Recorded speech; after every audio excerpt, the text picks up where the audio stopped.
Bonjour. Alors aujourd'hui, on va continuer la mécanique et tu vas pouvoir prendre tes notes de cours à la page 5. Par contre, avant de commencer les notes, je veux te donner des explications de façon générale sur ce qu'on va voir aujourd'hui, c'est-à-dire les grandeurs scalaires et les grandeurs vectorielles. Donc, depuis toujours là, que tu fais des sciences ou des mathématiques, on te parle de différentes mesures. Donc, la mesure d'un air, d'un volume, d'une température, d'un temps, d'une distance, d'une vitesse, et on met tout ça dans le même panier. Par contre, il y a certaines mesures que tu peux situer dans l'espace et d'autres que non. Ça va être ça la grande différence entre les grandeurs scalaires et les grandeurs vectorielles. Les grandeurs vectorielles, on va pouvoir les situer dans l'espace, vers la gauche, vers la droite, vers en haut, vers en bas, avec un angle de 60 degrés. On va dire vers où ça s'en va. Mais il y a d'autres grandeurs qu'on ne peut pas situer dans l'espace. Donc, par exemple, le temps, c'est pas vers la gauche ou vers la droite, la masse non plus. Donc, c'est un peu ça qu'on va voir aujourd'hui. Alors, je commence tout de suite avec les grandeurs scalaires et je te montre certains exemples. Alors, on dit que les grandeurs scalaires vont avoir une valeur, donc un chiffre qui va leur être associé. Donc, par exemple, une masse de 0,56 kg et donc aussi des unités de mesure. Donc, j'ai mis en vert les valeurs et en bleu les unités de mesure. Et c'est la même chose pour chacun des exemples. Donc, un temps de 12,3 secondes, une température de 12,4 degrés Celsius. Alors, ces choses-là vont avoir une grandeur, vont avoir une unité de mesure, mais n'auront pas de sens, n'auront pas de direction. On peut pas savoir, ça s'en va dans aucun sens. Okay? Ça n'a pas de gauche-droite. Par contre, si pour te montrer un peu tout de suite à quoi ça peut avoir l'air un vecteur, ben là, à ce moment-là, le vecteur, lui, va avoir une direction. La vitesse, ça peut être vers la gauche ou vers la droite. Elle peut être vers en haut, vers en bas, si on parle aussi de nord-sud ou si tu étais sur un plan, admettons, sur le plan d'une ville. Même chose pour l'accélération. L'accélération, c'est en lien avec la vitesse, c'est le fait que ta vitesse augmente ou que ta vitesse diminue. Donc, encore là, on peut lui donner une direction. Il pourrait y avoir aussi le déplacement. Donc, le déplacement qui va être que tu marches de 3 pas vers la gauche, puis après ça, tu recules de 4 pas par en arrière. Donc là, tu vas avoir gauche-droite qui vont... Donc, le déplacement aussi, on peut lui donner une direction. Et finalement, les forces. Donc, en mécanique, on va aussi parler des forces éventuellement. Donc, la force, on peut lever quelque chose vers le haut, mais il va y avoir la force de la gravité qui, elle, va aller vers le bas. Donc, les forces vont s'opposer. Donc, on peut donner une direction à une force. Eh bien, c'est ça la différence entre un scalaire et un vecteur. Donc, si je répète dans mes propres mots, là, un scalaire n'a aucune direction, tandis qu'un vecteur, lui, il va avoir une valeur, donc un chiffre. Il va avoir une unité de mesure, comme on a vu pour la vitesse, les kilomètres/heure ou encore des mètres par seconde. Pour l'accélération, je ne sais pas si tu avais déjà vu les unités de l'accélération, mais c'est des mètres par seconde carré. Et la force, l'unité sont des newtons. Donc, tu as une valeur, tu as une unité de mesure, mais tu as aussi une direction. Alors, souvent, quand on va employer une vitesse positive, ça veut dire qu'elle va être vers la droite, tandis qu'une vitesse négative sera vers la gauche. C'est souvent une convention, mais on a le droit de les changer par contre. On a le droit de changer, si on veut, le sens des choses. Mais de façon générale, c'est comme ça qu'on va l'utiliser. L'accélération, même chose, donc positif vers la droite, négatif vers la gauche. Et là, pour la force, je t'ai mis quelque chose de différent.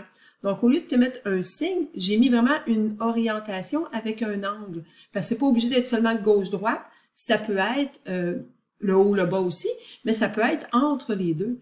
Donc, par exemple, ici, avec un angle de 30 degrés, donc ma force, l'angle va toujours être par rapport à l'horizontale et par rapport à mon axe des X. Et à ce moment-là, ben, je m'en viens chercher 30 degrés. Donc, si je veux, j'aurai jamais d'angle négatif, je vais toujours aller dans le sens contraire des aiguilles d'une montre pour calculer mon angle. Donc, c'est une façon générale d'expliquer les choses. Si je m'en vais un petit peu plus maintenant en détail pour vous parler du déplacement, eh bien, il y a une différence entre la distance et le déplacement. Donc, une distance, c'est le nombre de pas, par exemple, que tu vas faire. Donc, c'est vraiment la distance totale. Donc, si, par exemple, de ta maison à l'école, il y a 2 kilomètres entre les deux, eh bien, pour te rendre à l'école et revenir à la maison, tu vas couvrir une distance de 4 kilomètres. Donc, tu vas marcher 2 kilomètres dans un sens, Marcher 2 km pour revenir. En tout, tu as fait 4 km. Ça, c'est ce qu'on appelle la distance. Le déplacement sera différent d'une distance. Un déplacement, c'est par rapport à ton point de départ, quand tu es arrivé, il y a eu combien de kilomètres ou il y a eu combien de différence dans ton déplacement. Donc, ça veut dire que le déplacement, lui, ce qu'on va faire, on va l'identifier ici par un delta x, delta qui veut dire la différence. C'est un signe que tu as déjà vu quand on calcule, par exemple, la pente en mathématiques. Donc, c'est la différence en x. Au début, tu étais à 0, puis tu es revenu à 0. Donc, finalement, ton déplacement est de 0. Donc, tu vois que la distance est de 4 km, le déplacement est de 0. Donc, distance et déplacement, les deux, ça commence par D, ça peut être mélangeant, mais c'est pas la même chose. Donc, quand on va parler de distance, c'est le total de kilomètres parcourus ou de mètres parcourus, peu importe. Tandis que le déplacement, c'est par rapport à ton point de départ, tu es arrivé où finalement? Donc, c'est quoi la différence entre ton départ et ton arrivée? Et ici, ce serait 0 km. Donc, je te donne un autre exemple. Donc, à travers le déplacement dans une ville, on a mis en jaune la distance, et je te rappelle qu'une distance, c'est une valeur scalaire, donc on ne lui donne pas de direction. Donc, en jaune, OK, tu marches dans une direction, ben, je dirais pas le mot direction. Tu marches, tu tournes à droite, tu tournes à droite, tu tournes à gauche, tu tournes à gauche, et tu te retrouves au point B. OK? Donc, pour avoir la distance totale, je devrais calculer le nombre de mètres ou de kilomètres que j'ai fait en tout. Tandis que mon déplacement, lui, je peux y aller à vol d'oiseau. Donc, le déplacement, ce serait de mon point A à mon point B. Quelle est cette différence-là entre ces deux points-là?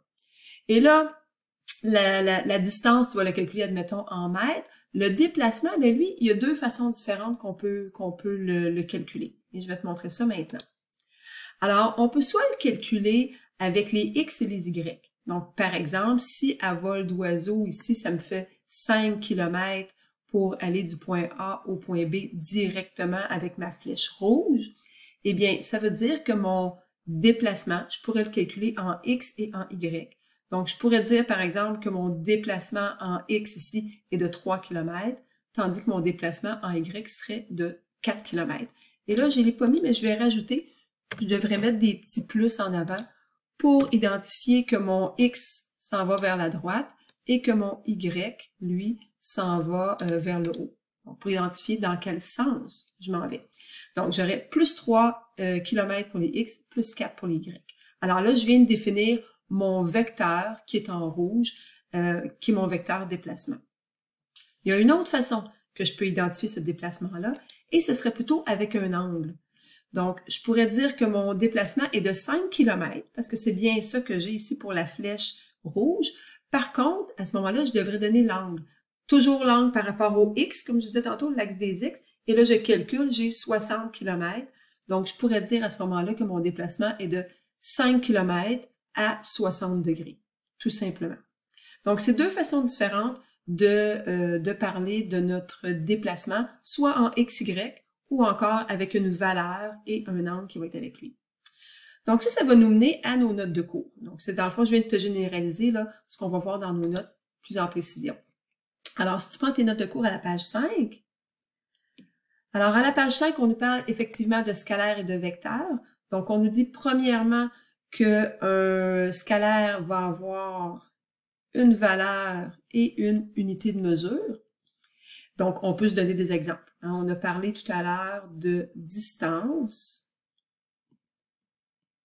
Donc, je vais écrire une distance que nous, on nomme habituellement par la lettre D et l'unité de mesure, c'est des centimètres.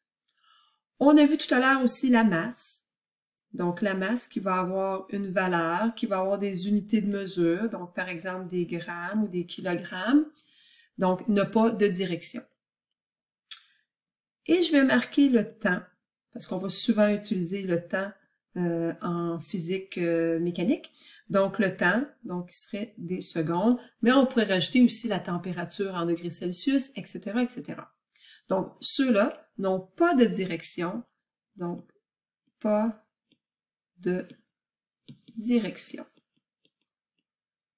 c'est dans le fond la différence entre un scalaire et un vecteur. Donc ensuite, pour les vecteurs, ben lui, on vous dit qu'il va avoir une valeur, une unité de mesure et une orientation. Et par orientation, on veut dire une direction et un sens. La différence entre les deux, c'est que la direction, c'est une ligne simplement. Donc, ça donne l'orientation, si je peux dire, tandis que le sens, c'est la flèche. Okay? Donc, la direction, c'est comme si tu veux la pente, tandis que le sens, c'est la petite flèche qui va au bout. Alors, pour ça, bon, on pourrait parler entre autres du déplacement, hein, qu'on a parlé tantôt. Donc, notre déplacement, qui lui peut être donné de deux façons. On a vu qu'il pouvait être donné avec des coordonnées cartésiennes, si on veut, avec un delta x, delta y, ou encore qui peut être donné avec un angle, une mesure en mètres et un angle. Donc, ça pourrait aussi être mesure plus angle.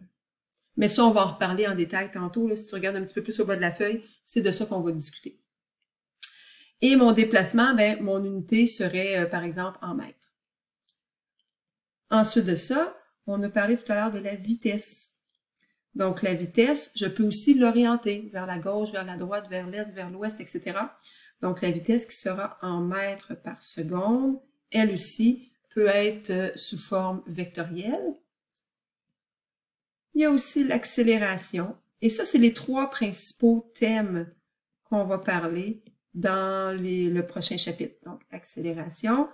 Et si tu ne le savais pas, marque-le. Ce sont des mètres par seconde carré. Donc, ça va être important, nos unités. On va en reparler souvent.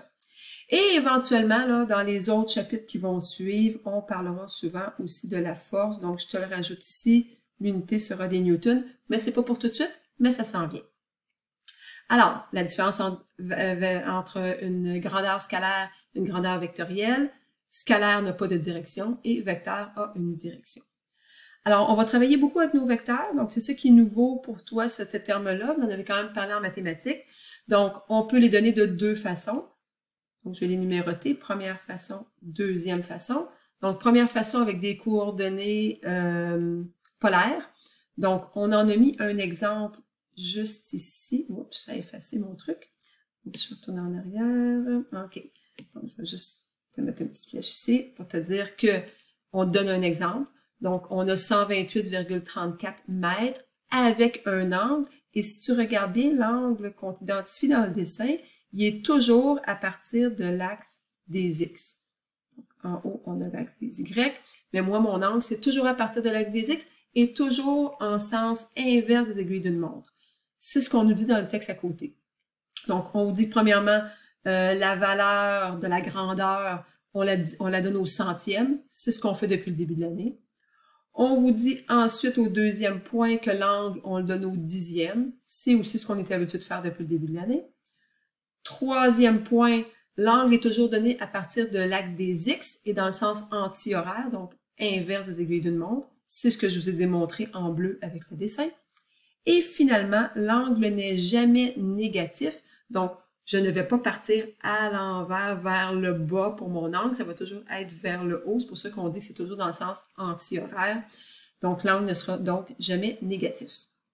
Donc, ça, c'est si on veut donner notre vecteur en coordonnées polaires. Mais on a dit qu'on avait deux possibilités. Soit de le donner en coordonnées polaires ou soit de le donner en en coordonnées cartésiennes avec un X et un Y. Donc, ça, c'est mon deuxième exemple. Donc, deuxième exemple, on peut le donner avec des coordonnées en XY comme on a ici. On vous a mis un exemple. Donc, je pourrais avoir moins 94,1 mètres. Donc, là, j'ai le droit d'avoir des négatifs hein, si je suis dans l'axe des X vers le négatif. Et ensuite, pour les Y, plus 87,36. On vous dit que souvent, on peut mettre ça dans un tableau. Donc, voici un exemple quand je le mets dans un tableau. Donc, tu as la donnée sous forme de coordonnées polaires qui est ici et sous forme de la coordonnée du déplacement en X, déplacement en Y, juste à côté. Alors, ça va nous amener à la page 6.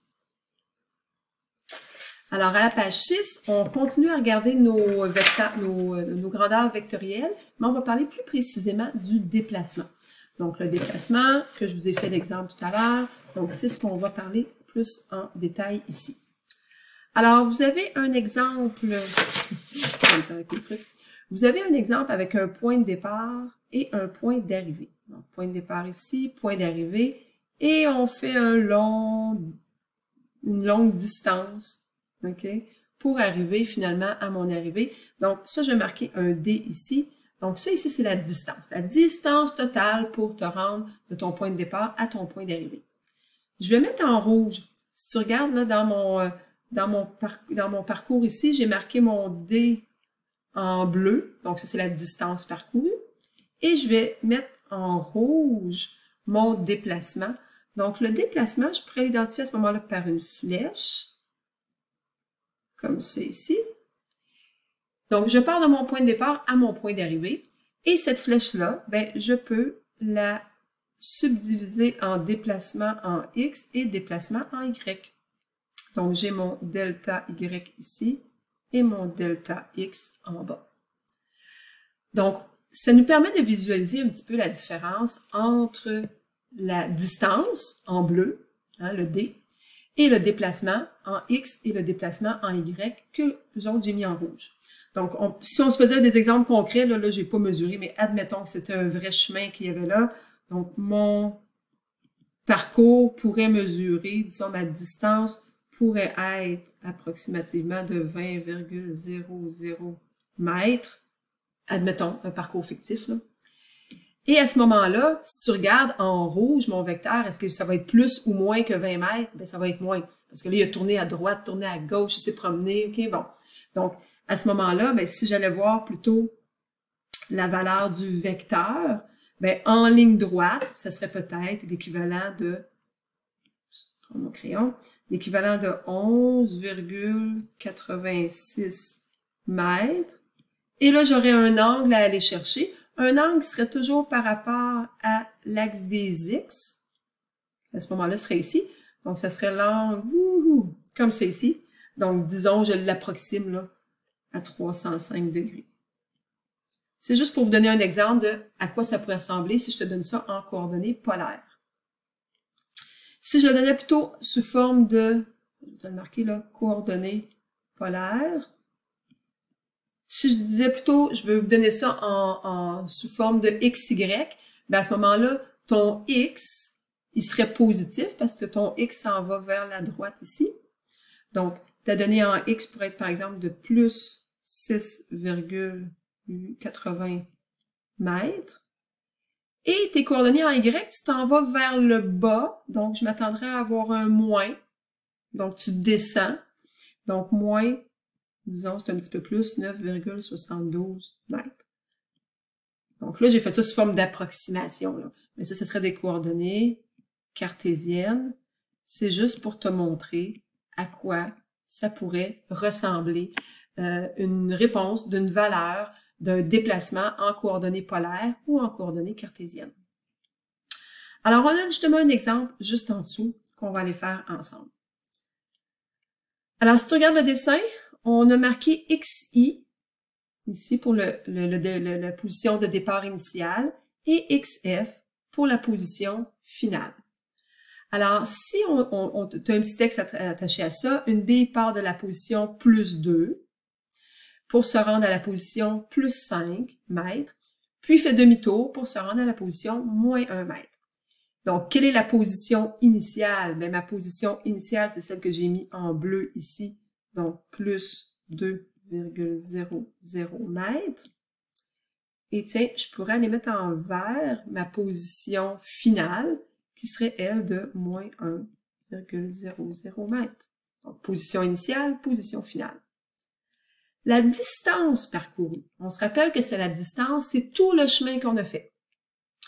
Donc, si tu regardes la première partie que je vais remettre en bleu ici, il fait toute cette distance-là ici qui est égale à 3 mètres. Donc, de 2 à 5, il fait 3 mètres. Et ensuite, il fait demi-tour. Il va faire la distance en vert. Donc, il a fait 5 mètres, puis il s'est rendu jusqu'à moins 1, donc il a fait 6 mètres. Donc, si on veut la distance parcourue, ce serait 3 plus 6 égale à 9 mètres. Donc, ça serait sa distance totale. Le nombre, tu sais, tous les pas qu'il va avoir à faire. Par contre, au niveau du déplacement, bien, le déplacement, mais je vais plutôt le mettre en rouge. Son déplacement va être équivalent à ce petit bout-là que j'ai mis en rouge ici. Là. Donc, le déplacement, ça va être de ta position initiale à la position finale. Tu ne regardes pas tout le chemin que tu as fait pour t'y rendre. Ce qui est important, c'est tu es parti de où, tu finis où. Donc, pour le déplacement, eh bien, à ce moment-là, je pars de 2 et je m'en vais à moins 1. Donc, je vais avoir un déplacement de 3. Donc, mon déplacement serait de 3 mètres. Mais là, il faudrait que je vois. Mon déplacement, on a dit qu'il va toujours avoir, ça va être vectoriel. Donc, dans le déplacement, je m'attends à avoir un signe, je m'attends à avoir une orientation, je m'attends à avoir un sens. Donc, pour partir sur la ligne que j'ai fait en rouge, pour partir de mon XI, donc position initiale jusqu'à mon XF, position finale, hein, si je te rajoute la flèche, ça va te montrer, hein, je m'en vais vers la gauche. Donc, ça va être de moins 3. Donc, si je voudrais vraiment identifier sous la forme de calcul, c'est-à-dire mon X final moins mon X initial, mon X final est de moins 1, moins mon X initial était de plus 2, et mathématiquement, moins 1 plus, moins 1 plus 2 va me donner moins 3,00 mètres. Et si je regarde dans mon dessin, effectivement, on s'est déplacé de 3 mètres. Je fais un dernier exemple avec vous. Alors, exemple numéro 2, une balle part de la position 0 mètres, donc mon point, je vais encore observer des mêmes couleurs que tantôt. Initial, je vais le mettre en bleu ici à 0 mètres. Et on s'en va à la position 3, qu'on vous dit. Donc, on s'en va dans cette direction-là ici vers le haut jusqu'à 3. Ensuite, on repart de là. On change complètement de direction en sens inverse et on descend jusqu'à la position moins 1. Alors, on vous demande premièrement, quelle est la position initiale? La position initiale était de 0,00 mètres. Quelle est la position finale? La position finale était de moins 1,00 mètres. Quelle est la distance parcourue? Eh bien, j'ai fait 3 mètres dans ce sens-là. J'ai ensuite fait 4 mètres dans ce sens-là. Donc, la distance serait de 3 plus 4. J'ai fait une distance de 7 mètres. Et la distance n'est pas vectorielle, donc je n'indique pas de sens. Tandis que le déplacement, lui, le déplacement, ce serait ce que je viens de faire en rouge. OK? Donc, partir de mon point initial au point final. Donc, je vais avoir Y final moins Y initial. Mon Y final est de moins 1, moins 0. Donc, moins 1, moins 0, eh bien, ça va me faire moins 1 mètre. Et ça, c'est ma réponse de mon déplacement en Y. Donc, tu vois qu'un déplacement peut être donné en X, un déplacement peut être donné en Y, et parfois, le déplacement va être en X et en Y en même temps. Et dans ce temps-là, ta flèche sera avec une certaine pente. Donc, ça termine la vidéo pour aujourd'hui. On se revoit en classe.